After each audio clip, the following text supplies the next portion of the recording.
Hi, everybody. I'm Anna K. Morris, Chief of Sparkle at We Play Everywhere, and I am joined with Cheryl Pearson. If you don't know Cheryl, stay tuned, block off 20 minutes to watch this video because I owe so much of my life to you, Cheryl, really. And I'm beyond excited to have you. I'm excited that I get you all to myself, and mostly I'm excited to share your knowledge with other people. And the topic today is future. So before we dive into that, why don't you tell people a little bit about yourself and why they should listen? Sure. Well, Anna, thank you first, and I want to try really hard not to cry because I'm already crying. You moved me to tears. Just a little bit about myself. My name is Cheryl. I have been a practicing Muslim for almost 21 years. Mm-hmm. And I grew up in Southern California. I am a coach. I am a teacher. Up until very recently, I said I used to be a teacher. Mm-hmm. I was teaching for about 25 years, and I am transitioning. And I'm clear that I will always be a teacher until the last, right? Until my last breath. Right. And I'm just to stand that people be well and that people be empowered and that people be heard. Mm-hmm. And my biggest inspirations, I think, are my students. Mm-hmm. Especially the little ones, because they walk in with just so much ahead of them, and not knowing that perhaps things will change and their point of view will change, but when they walk in, they're so open and they're so ready and they're just so expectant. So that they inspire me. They inspire me every day. So thank you for inviting me. Just thank you for having me here. Yeah, and you were at the top of my list, and we've been talking about this for a while now, but when I was looking at, the 13 themes, so we have 13 themes. They all start with the letter F, because I'm committed that people fail at being a grown-up. Perfect. And the topic of the future has really been showing up in my own life. And so when I thought about you and the difference that you make with children, and the difference that you've made in my own life, right, with the coaching that you've done, and then everybody around you is impacted, right, and their future is altered because of a conversation with you. Right, and my future is altered as well inside of every interaction. Yeah. So that being said, right, you're talking about these kids that walk in. And then when they leave you and definitely when they get older, perhaps their point of view has changed. Yes. Right? And usually not for the better. Often, no. No, they, somewhere along the way, because I've taught children from kindergarten through 12th grade, I've also taught university students as well. Mm-hmm. And somewhere along the way, I've noticed that around maybe 3rd grade or 4th grade, something alters, something shifts, and sometimes, not always, but sometimes it's maybe from an adult. An adult will say to a girl, for example, you're not supposed to do that. You're not supposed to climb trees like that. Yeah. It was okay when you were, kindergarten, 1st grade, 2nd grade, but now, no. And I also see the same thing with boys. It's this, and I think people mean well, because when I talk about the future, I really do see it as this open space, and that you can actually have anything that you want. Yeah. You really can, inside of a world that works for every single sentient being, not just people, but for people, plants, animals, the planet, everything. Right. And I think that can get deterred if an adult says to a child, look, here's this box. Yeah. And because I love you, I'm going to teach you how to stay in this box so the world is nicer to you. Right. And it's that constant trying to put that child in the box. And of course the child will climb out repeatedly until she understands that it's going to be easier for her if she just stays in the box and manages herself inside of that box. And that's a conversation that I'm out to disrupt. Because it happens. And as I said, I don't think it's from the vantage point of people trying to limit people or limit their children or limit students. Right. But it's from, I think, that idea of survival. Like, life is hard, life is tough, And so you have to be ready for it. Yeah. Right. And while, yeah, there are elements to that, but I think it's still a conversation. So if I really avoid, not just with students, but with everyone around me, if I have a conversation, if I say to you, Anna, look, life is tough. You're going to have to keep your dukes up. You're going to have to be ready for whatever comes. I don't know if you would be comfortable with just being open. No, of course I wouldn't. You might be a little guarded. Yeah, of course. Right, and so that's something, it's inside of people being guarded, people being defensive, maybe people being fearful, that ultimately trickles down to the students, it trickles down to children. Yeah. You know, I remember some of my first experiences. You know, my mom teaches 3-year-olds. I was a nanny for years and a swim teacher. And I can remember the kids in swim class who would say, because we would go down to the deep end, and they would say, I can't go down there, I'll drown. I'm like, do you even know what that word means? And they didn't. They literally, like, most of them had no idea, but they knew it was bad and they shouldn't go to the deep end. Right. And I just remember being so saddened that that's what the parents were teaching them, and having so many conversations with parents to disrupt that. Right. And and I understand though. I understand where it comes from. It's from that point of wanting a child to be safe in the pool. Yeah. Right? But part of what it is to be safe is like, yes, this is a possibility. So these are some of the things that you can do to avoid it. You can become a really strong swimmer. Yeah. You can exercise. You can actually become have the water be your friend. Yeah. Right? Just looking at it from that vantage point of like, yes, that is a possibility, and you have the ability, maybe not fully yet, but you have the abilities, you have the skills, you have the talent to be able to face that thing called drowning and overcome it just inside of her. I think just being prepared in life.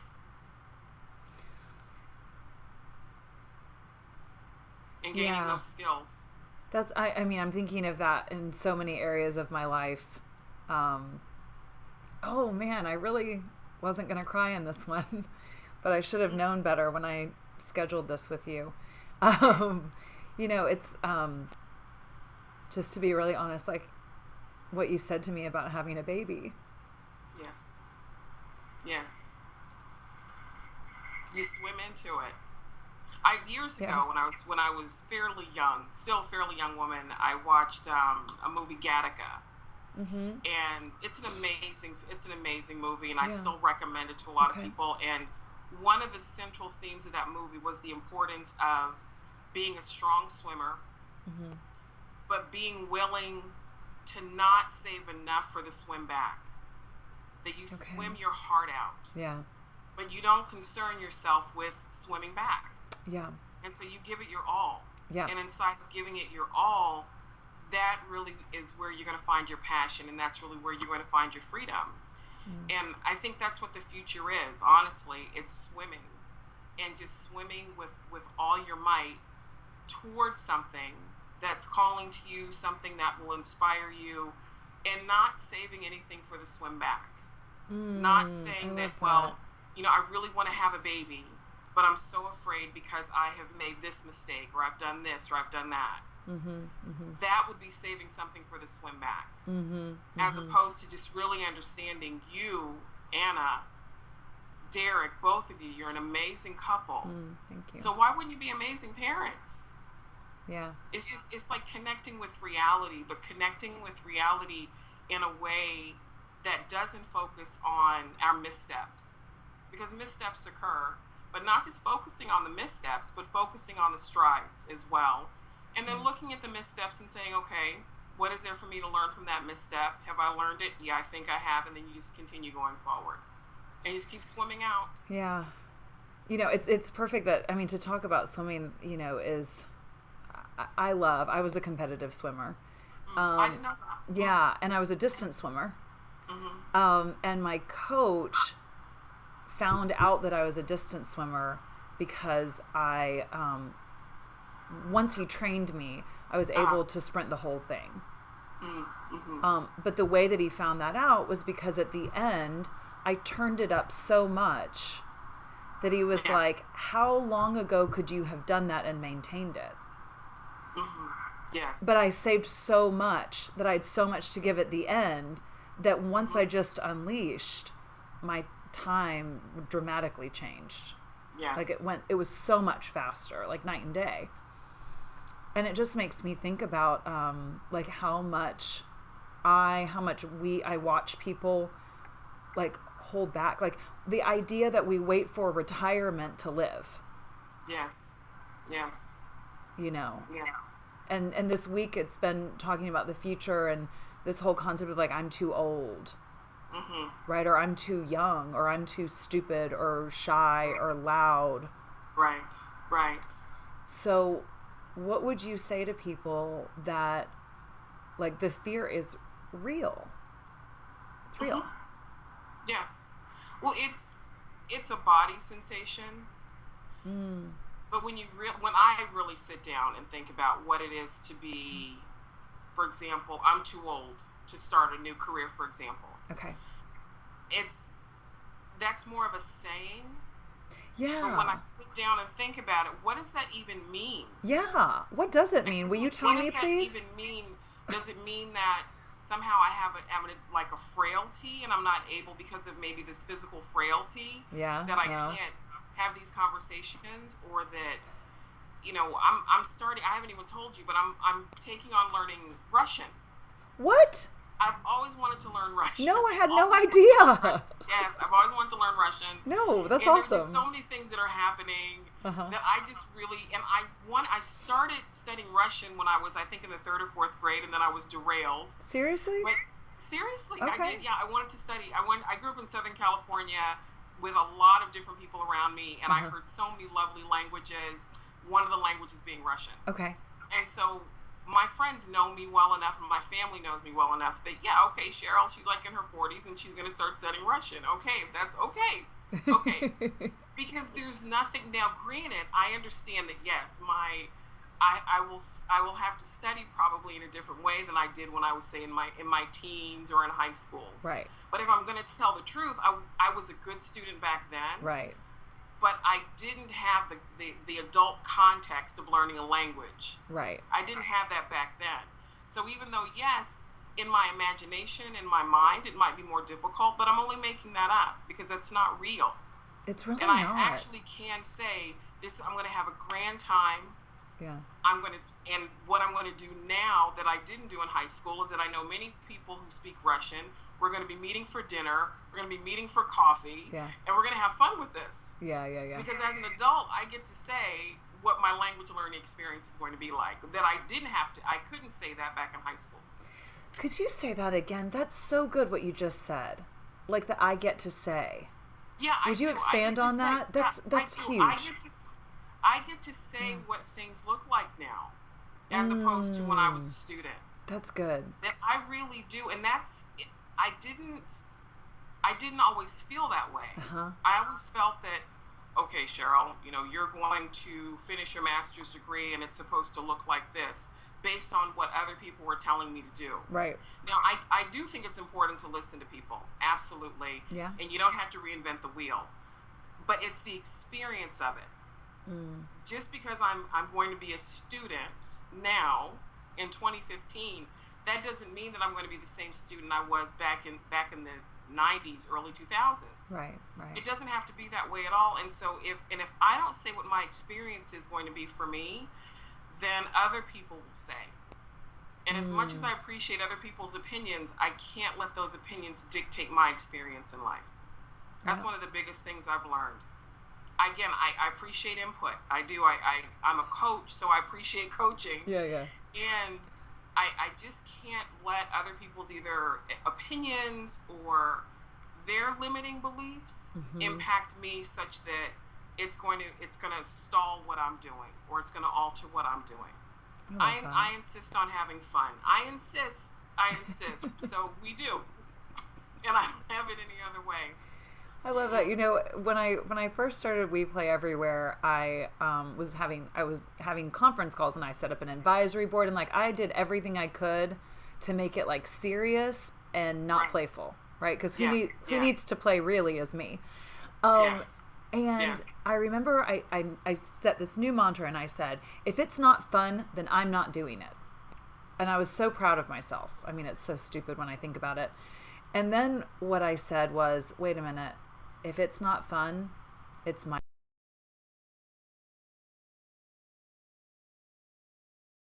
Are you there, Cheryl? I think it says on my end there's a small problem. Okay, I'm here. I'm back. Yeah? I think you might be as well. Can you see me? Yeah, I'm just about able to see you. Okay, we're back. Yay. And I heard everything you said, by the way. Okay, good. And then Barney barked at the mailman and he ran him off. So that's really exciting too. Right. So then I changed gears and I said, well, wait a minute. I'm the person in charge of this. Like, I made all this up. Like, yes. It didn't even exist before I said so. Yes. And so then I saw, well, wait a minute. If it's not fun, I have to make it fun. Yes. Yes. And that's all I do is just look and look and look. And I look and I see how much I don't make things fun. Mm-hmm. And then I have to peel another layer back and make it fun again.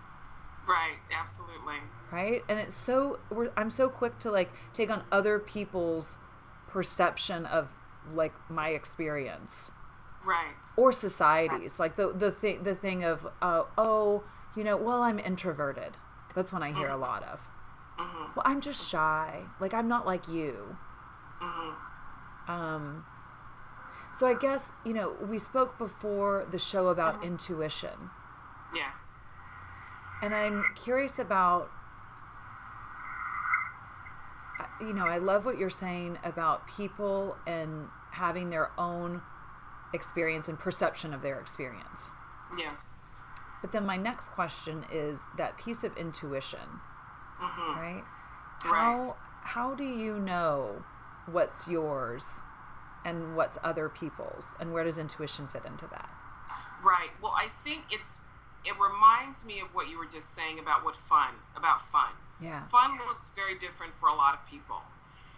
And for me, intuition is following that, either like that gut instinct or that just that or spirit, or that part of me that actually says, especially if I'm getting upset, or if I'm feeling some type of resentment, or I'm just not really, like, I'm not being fully self-expressed in the moment, then there's always that moment in that little voice that says to me something to the effect, okay, what's wrong?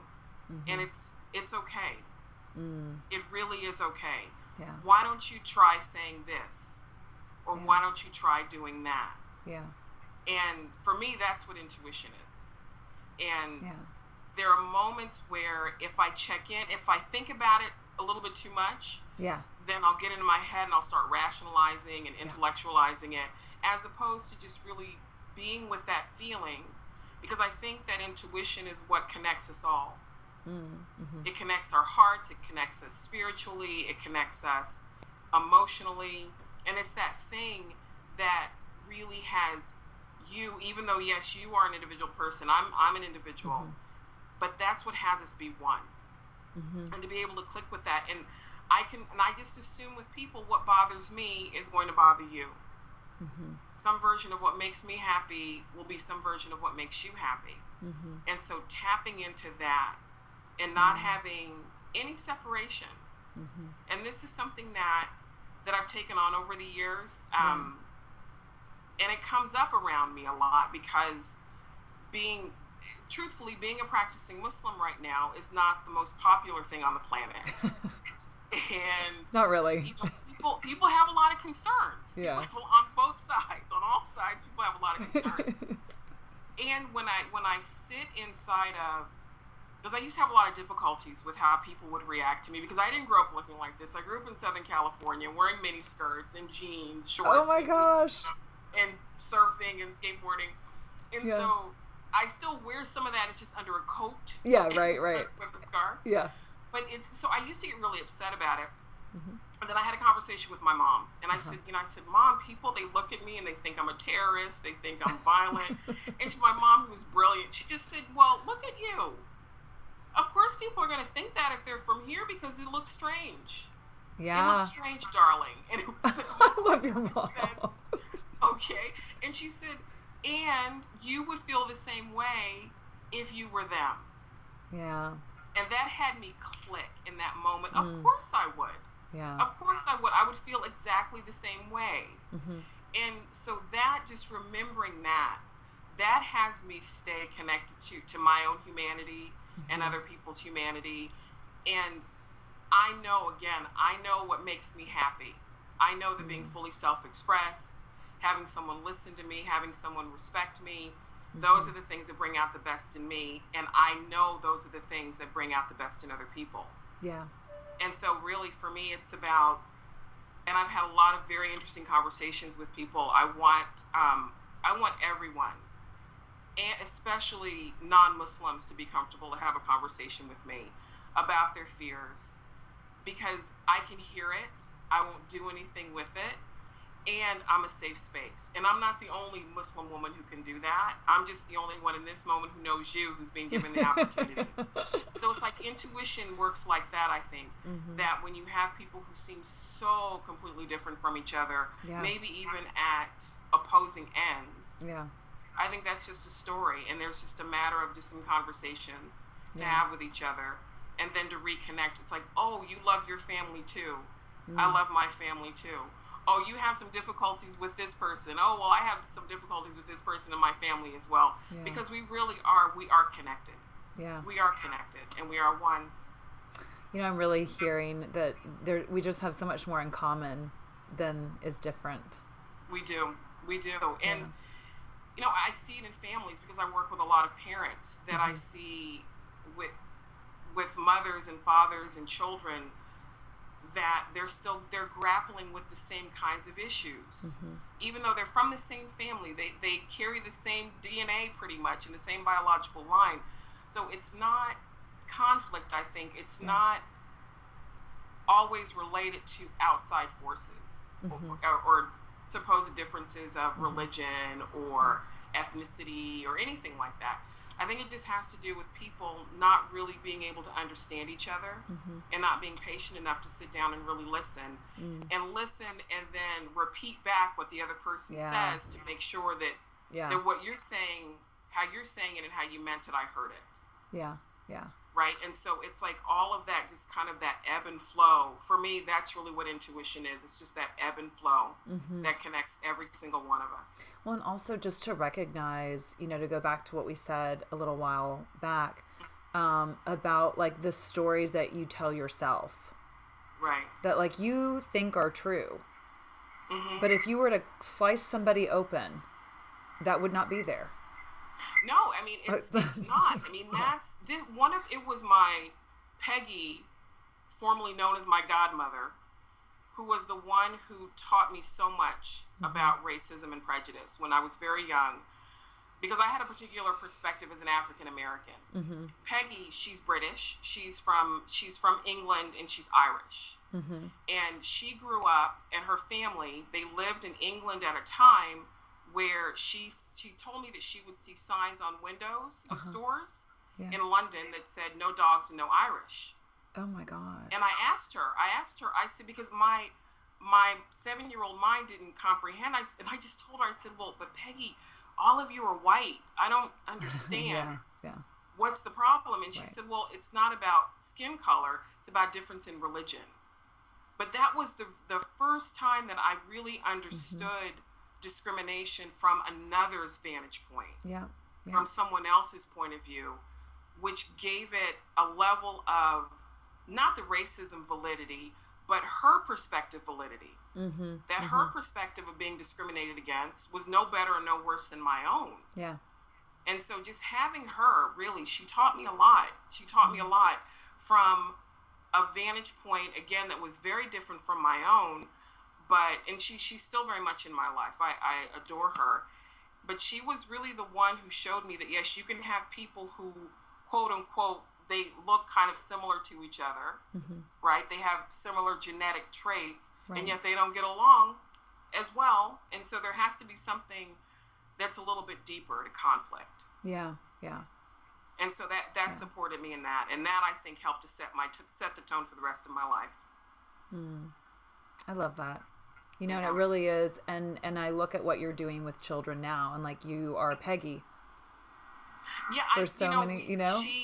I got into teaching largely because of her. Yeah. And so much of what I do is because of her, because she taught me what it is to, I come from a very loving and conflicted family. We had a lot of stuff going on in our family.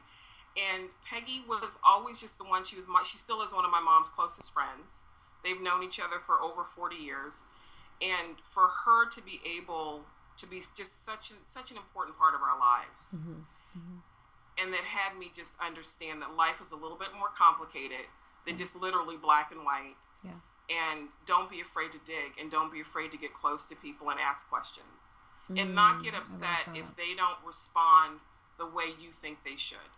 Because people have a right to respond however they respond. Yeah. You know, I I think it's important to be responsible, but just because if I share with someone and that person isn't receptive, that doesn't give me the right to respond in a negative way toward that person at all. Well, we could go on and on and on and on. This is so short. I can't believe that it's 26 minutes. I promised that it would be 20, and here we are. My pleasure. Yeah, but I love that. I want to leave everybody with that last piece that you just said, is don't be afraid to dig. Yes. So I want to offer that to everybody listening, like dig into your truths, what you know to be true, and consider that it might not be. Yes. It might not be. And that's the fun part. Yeah. Cheryl, I love you. Thank you. Thank you. Thank you. Everybody watching, like, I hope this added value to your day, and we'll see you next week. Bye. Awesome. Take care.